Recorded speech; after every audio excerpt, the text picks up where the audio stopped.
बिस्मिल्लाहिर्रहमानिर्रहीम। अस्सलाम वालेकुम नाज़रीन व सामीन। आज मैं एक नई तरह के पकौड़ों की रेसिपी लेकर आपकी खिदमत में हाज़िर हुई हूँ। ये पकौड़े बहुत शानदार बनते हैं, बहुत क्रिस्पी बनते हैं और इसमें बेसन भी बहुत कम पड़ता है। तो एक आधा कप बेसन के साथ आप बड़े अच्छे और बड़े खस्ता किस्म के पकौड़े बना सकते हैं। आज मैं लच्छा पकौड़ा की रेसिपी लेकर आपकी खिदमत में हाज़िर हुई हूँ। ये पकोड़े किस तरह से बनते हैं, कौन कौन सी चीज़ें इसमें जाती हैं, इसको जानने के लिए मेरी वीडियो एंड तक ज़रूर देखें। तो चलें फिर स्टार्ट करते हैं। इसके लिए आपने आलू लेने हैं। आलू आप साइज़ में बड़े वाले लेंगे और इसको आपने इस तरह से छील कर साफ़ कर लेना है और इसको हम ग्रेट करेंगे, कद्दूकश करेंगे। इसका ये वाला पार्ट जो सीधे वाला पार्ट होता है, हम इस तरह रख कर इसको ग्रेट करेंगे। इसको छोटे वाले पार्ट की तरफ से ग्रेट नहीं करेंगे। ये बड़ा आलू है, आप इसको छोटा भी कर सकते हैं। जितना आलू बड़ा होगा उसके लच्छे उतने ही अच्छे बनेंगे। इस तरह से हमने इसको लंबाई के रुख में रख कर जो है वो ग्रेट कर लेना है। और जब आप इस तरह से ग्रेट करेंगे तो इसके लच्छे लंबे लंबे और बड़े बड़े बनेंगे। ये जो बाकी के जो आलू ग्रेट करने के बाद जो छोटे पीस रह जाते हैं, इसको आपने ज़ाया नहीं करना। इसके लिए मैं बताती हूँ आपने इसको किस तरह से बाद में इसमें शामिल करना है। इस तरह से आपने ये सारे जितने भी आपके पास आलू होंगे, क्वांटिटी में आप ज़्यादा भी कर सकते हैं, उनको आपने ग्रेट कर लेना है। ये सारे आलू ग्रेट हो गए थे। इसको मैंने अलग एक बर्तन में डाल कर ग्रेट किया था, क्योंकि बर्तन मुझे छोटा लग रहा था, तो मैंने एक ट्रे में डालकर इसको ग्रेट किया है। इस तरह से आपने इन आलूओं को पानी में डालकर अच्छी तरह से दो से तीन पानी डालकर निकाल लेना है। अब ये जो आलू के पीस जो साइड पे बच गए थे, इसको मैंने छुरी से बारीक बारीक काट लिया है, उसको भी इसमें शामिल कर लिया है।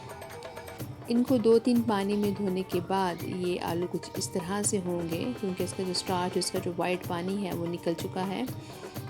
इसको इस्तेमाल करने के दो तरीके हैं। एक, या तो आप इनको स्टेन कर लें या इनको आप हाथों की मदद से आप इनको निचोड़ लें। मैं दूसरा तरीका इस्तेमाल करूँगी और इस तरीके को इस्तेमाल करने की क्या वजह है, ये मैं आगे वीडियो में आपको बताऊँगी। इस तरह से आपने हाथों से अच्छी तरह से जितना भी आपसे हो सकता है आपने इनको निचोड़ लेना है। निचोड़ कर आप दूसरे बर्तन में रखते जाएं। इस तरह से हमने ये सारे आलू निकाल लिए थे और उसको अच्छे से निचोड़ लिया था। इसमें जो आपने मसाले ऐड करने हैं, उसमें 1 टीस्पून आप नमक लेंगे।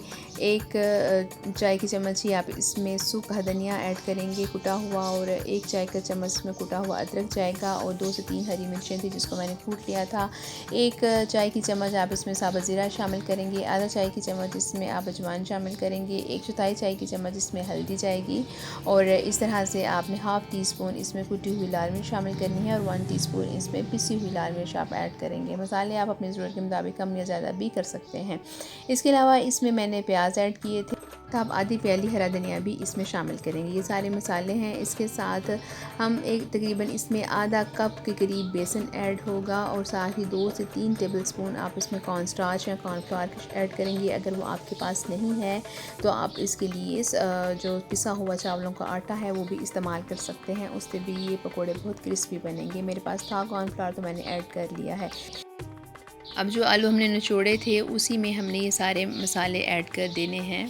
साथ हम प्याज और धनिया भी इसी टाइम पर ऐड कर देंगे। जब सारी चीज़ें आप इसमें डाल देंगे तो इसको आपने अच्छे से मिक्स करना है। चाहे तो आप हाथों से मिक्स कर लें, चाहे चम्मच से, जैसे आपको सही लगता है आप उस तरह से इसको मिक्स करेंगे।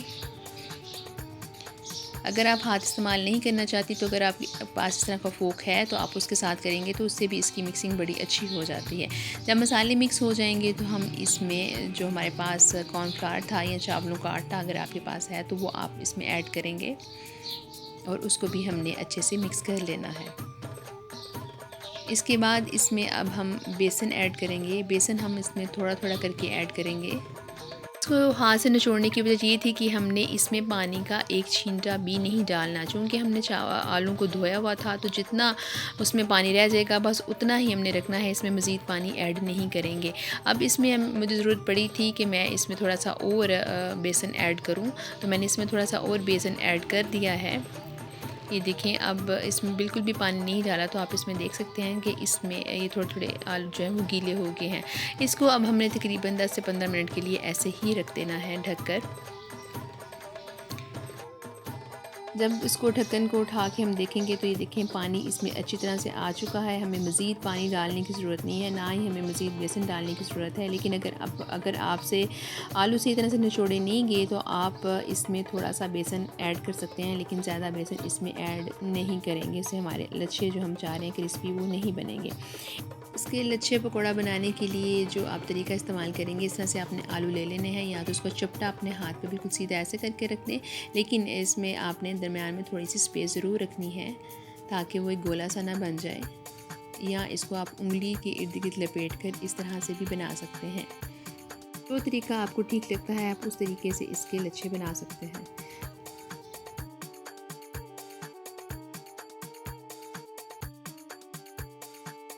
हम ऑयल फ्राइंग के लिए रखेंगे। उसको गर्म करने के बाद इसी तरह से जैसे मैंने आपको बताया है, आप हाथों की मदद से इसके पकोड़े बनाते जाएंगे और इसको हम गर्म ऑयल में डालते जाएंगे। मीडियम टू लो फ्लेम पर हम इसको कुक करेंगे। इस तरह से आपने सारे जो पकोड़े हैं लच्छों की सूरत में बना लेने हैं और इसको आपने 2-3 मिनट के लिए हिलाना नहीं है, लेकिन जब ये सेट हो जाए तो फिर आप इसको हिलाएंगे। अगर इसको आप फ़ौरन हिला लेंगे तो ये जो जितने भी आलू हमने डाले हैं वो बिखर जाएंगे और इसके लच्छे नहीं बनेंगे। एक तरफ से पकने के बाद इसकी साइड चेंज करेंगे और ये देखें कितने अच्छे माशाल्लाह हमारे लच्छा पकौड़े तैयार हुए हैं। अब हम इनको निकाल लेंगे। इनका कलर बड़ा अच्छा सा कलर आ चुका है। इसको अब हम निकाल लेंगे। अब आपके पास जो अमेज़ा रह गया है, आपने इसी तरह से इनके पकोड़े बनाते जाना है और निकालते जाना है। ये पकोड़े अब रेडी टू सर्व हैं। आप इसको अफ्तार में बनाएं, आप इसको टी टाइम स्नैक्स के तौर पर भी बना सकते हैं। मेहमानों को दीजिए, इंशाल्लाह वो भी इसको पसंद करेंगे। और अगर आपको मेरी वीडियो पसंद आई है तो इसको लाइक कीजिएगा और मेरे चैनल को ज़रूर सब्सक्राइब कीजिएगा। अल्लाह ने चाहा तो एक नई वीडियो के साथ आपकी खिदमत में फिर हाज़िर होंगी। तब तक अपना और अपने प्यारों का बहुत सा ख्याल रखें। अल्लाह हाफिज़।